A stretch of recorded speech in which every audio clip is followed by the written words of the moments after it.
sangat erat kaitannya dengan rasisme. Karena bagi saya, rasisme di Indonesia bukan lagi urusan personal, tetapi sudah sistemik dipelihara agar menjadi kendaraan politik ekonomi penguasa. Tidak dapat disangkal bahwa pandangan rasis menyebabkan perlakuan yang berbeda terhadap Papua dalam segala bentuk dan segi kehidupan orang Papua. Segala stigma negatif yang diletakkan pada orang Papua itulah yang menyebabkan aparat negara dan ormas menyerang asrama mahasiswa di Surabaya. Diskriminasi rasial yang berulang-ulang dihadapi oleh orang Papua dianggap wajar dan dibiarkan oleh negara. Tetapi ketika Papua protes melawan ketidakadilan dan diskriminasi rasial, negara hadir menghantam kami orang Papua dengan pasal makar dan provokasi. Perkara sidang ini membuktikan bahwa rasisme itu benar-benar ada dalam segala tuduhan dan dakwaan ini. Pernahkah negara dan aparaturnya menjawab mengapa ras bangsa Papua menjadi minoritas? Hanya tersisa 2,9 jiwa, sementara tetangga kami, Papua Nugini, sudah 17 juta jiwa. Dari minoritas yang terlampau jauh ini, kenapa tanah Papua secara konsisten menduduki urutan pertama penduduk termiskin dengan IPK paling terendah di Indonesia?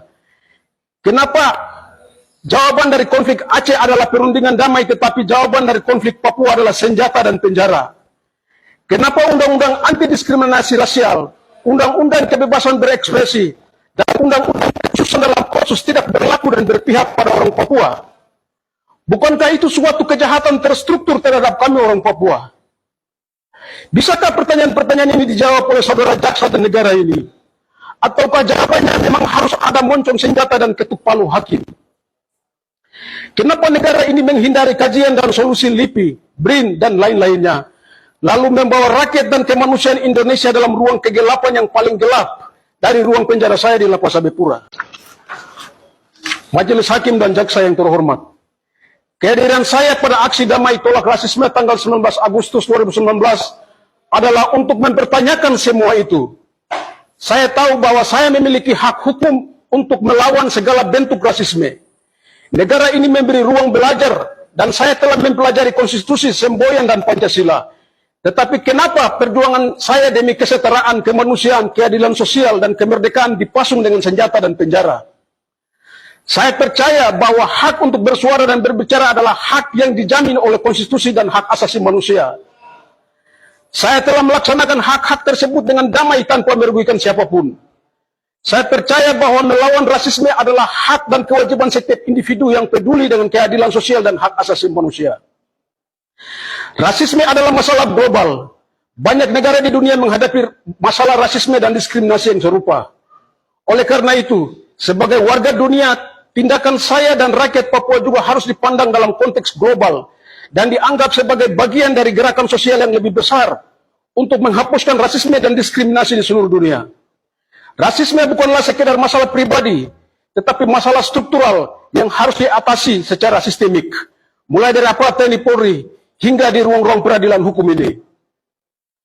Kebijakan hukum janganlah menempatkan pelaku rasis lebih unggul dan kebal, dan menempatkan korban rasisme lebih rendah dan buruk terus-menerus. Karena rasisme struktural adalah ketidakadilan yang terbangun dari kebijakan, hukum, norma, dan nilai yang diterapkan oleh sistem yang ada, yang menguntungkan kelompok tertentu dan merugikan kelompok lainnya. Majelis Hakim dan Jaksa yang terhormat, akhirnya saya meminta hakim untuk melihat tindakan saya sebagai bagian dari gerakan sosial yang memperjuangkan keadilan dan kesetaraan.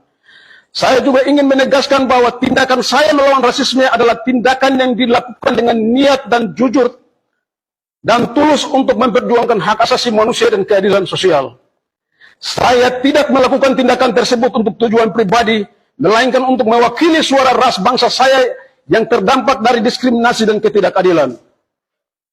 Oleh karena itu, saya berharap agar hakim dapat membebaskan saya dari segala tuduhan yang diarahkan kepada saya dan memberikan keadilan untuk saya, tetapi juga untuk bagi orang Papua, Indonesia, dan dunia, bahwa di ujung palu hakim tidak ada rasisme melainkan kejujuran, kebenaran, dan keadilan.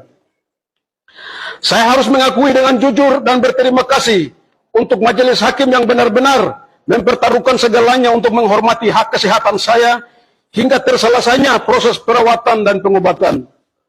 Begitu pula pihak penasihat hukum, jaksa yang bekerja sama sehingga hak dan kewajiban dalam proses peradilan terpenuhi, sekalipun tembok-tembok ketidakadilan yang menghancurkan kemanusiaan di depan hukum.